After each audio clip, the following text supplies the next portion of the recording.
پلانەکە وارە دارێژراوە بەشێکی زۆری بەرهەمی نەوت لە سنووری هەولێر و دووهۆکە، بەڵام یەدەگێکی زۆری نەوت و غاز لە سنووری پارێزگای سلێمانیە. لە ئێستەیە هەستەکەم هەموو بەرنامە و پلانە، بە بەرنامە و بە پلان و بە تایبەتیش برادرانی پارتی دیموکراتی کوردستان یانەوێ ئابڵوقی سلێمانی بن، یانەوێ داهات لەم سنوورە کەم بکە. ئەگەر نابێ ڕوو بدا فامیلی مۆڵ و ماجدی مۆڵ دوو گەورەترین مۆڵن لە سلێمانیە لێرە قازانج کۆکەنەوە، بەڵام لە هەولێر باج بدەن. کارگەی چیمەنتۆی ماس گەورەترین کارگەیە لە هەموو عێراقە، لەسەر ئاستی هەموو کوردستانیش گەورەترینە کارگەی چیمەنتۆی ماس، کارگەی شیشی ماس لێرە قازانج کۆکاتەوە بچێت لە هەولێر باجەکەی بە.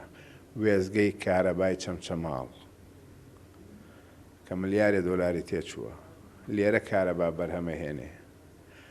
پارەی تێچووی بەرهەمێنانی کارەباکە بەشێکی لە بانقەکانی سلێمانی و لە باجی سلێمانی و لە داهاتی سلێمانیەی درێتێ، بەڵام کە هێتە سەرەوەی باجی کۆمپانیاکە باچێت لە هەولێرەیدا کە تۆ گەورە باشدەرانی سلێمانی و بەشێکی زۆریان چوون لە هەولێر باجیاندا، کەواتە باجی ئەم سنوورەکەمە بێتەوە.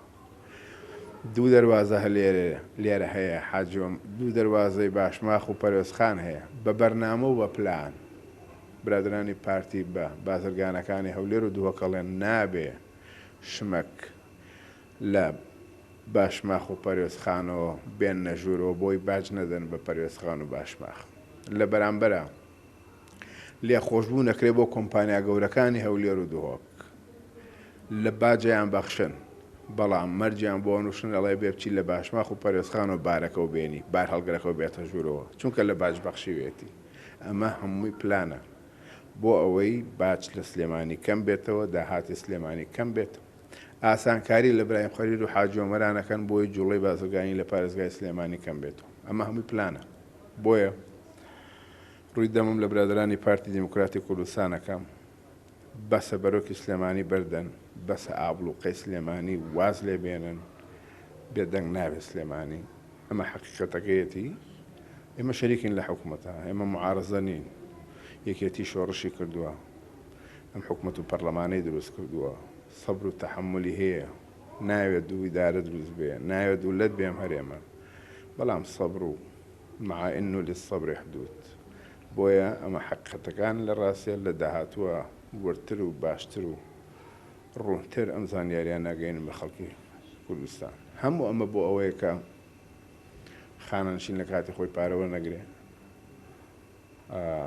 تووڕە بێت لەو حیزبەی کە لێرە حکومڕانە یەکێتیە دەنگی لێکەم بکاتەوە. بۆیە سەبریش حەدی خۆی هەیە، سنووری خۆی هەیە. ئەگەر نامە حەقیقەتەکان کە بۆ توی باسەکە بە دیوێکە لە بەرژەوەندی کۆمپانیایەکە نمونەیەکت بۆ ئێمە دۆکومنتێکە دوایی دەم بە بەڕستان و بە کورساتیش با بڵاویکەنەوە. وەزیری کارەبا وەرەقەیەکی ئیمزا کردو بۆ کۆمپانیای ماس بۆ وێزگەی کارەبای چەمچەماڵ. ئەڵێ تۆ 78 ملیار دینار باجە لەسەرە، 55 ملیار دینار مەفروسە بیدەی بە باج لە سلێمانی بدرێ بە خانانشین. تۆ پارێ مەدە وەرە قەرز لامانە لە بەشێ لە قەرزەکانە لە هەولێر خۆشە بیت. کەواتە تۆ 55 ملیار دینار لە باجی وێزگەی کارەبای چەمچەماڵ یاخود لە باجی کۆمپانیای ماس خۆش بووی کە پێویستە بیدا لە بری کرێی کارەبای معمەلی ئاسنی ماس لەگەڵ معمەلی چیمەنتۆی ماس. 55 ملیار دینار ئێستا لێرە بواە. ئەم 5 مانگە بای ئەوەندە کێشەی موچەی خانەنشینی نابوو. کەواتە ئێمە تێگەشتوین ئەمە بەرنامە و پلانە هیوادارم وازەوە بێنن بەرۆکی سلێمانی بەرن ئەو ئابڵوقەی واز لێ بێنن. ئەمە من بۆت باسەکەم شتێکە لە خەروارێ بەشێکی زۆریان بەداخەوە. 43 کۆمپانیا لە هەولێر و لە دووهۆکەوە ئەچن لە وەزارەتی سامانە سروشتیەکان گرێبەز وەرەگرن بۆ خزمەتی بواری نەوت بۆ کێڵگە نەوتیەکان لە پارێزگای سلێمانی. هێن لێرە قازانجەکەن، ڕێگا دروستەکەن بۆ ئەو بۆ بیرەنەوتەکان، خزمەت گوزاریان بۆکەن، لۆجستیکیان بۆ هێنن، پارە وەرەگرن، قازانجەکەن، ئەچنەوە لە هەولێر و دۆک باجەکانیانێن. بۆ ئێمە پلانە بەرنمەیەکی دارێژراوە، هیوادارم واز لەو بەرنامەیە بێنن. بار هەڵگرێک لە باشماخ و پەروێزخانەوە شمەک لە ئێرانەوە بێنێ ئیسە بەیانی بیوێ بچێت بۆ هەولێر، یا نایڵم بڕۆ یا باجی لە ئێسەنن. بۆنی دوو ئیدارەی یەکەی لە دەموچاوی هەڤاڵانی پارتی و برادرانی پارتی.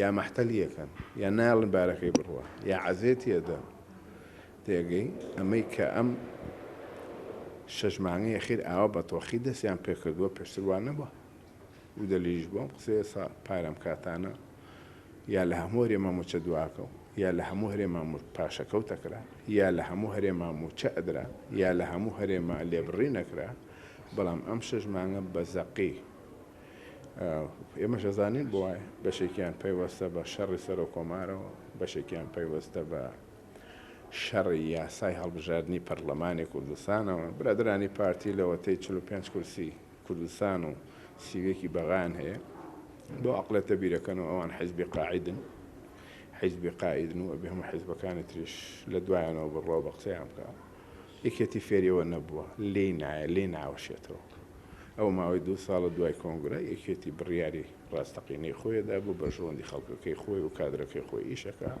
بۆیە بۆ هەموو قسەیەکی پارتی ئەشۆ بیلای بۆ ناکێشێت چی بە بەرژەوەندی ئێستا لە بەرژەوەندی باڵای خەڵکی کوردستانە سیستەمی هەڵبژاردن 4 باز نەبێ کاری بۆ بکەین خۆشبەختانە زۆرینەی حیزبەکانیش لەگەڵەوە ڕایەدان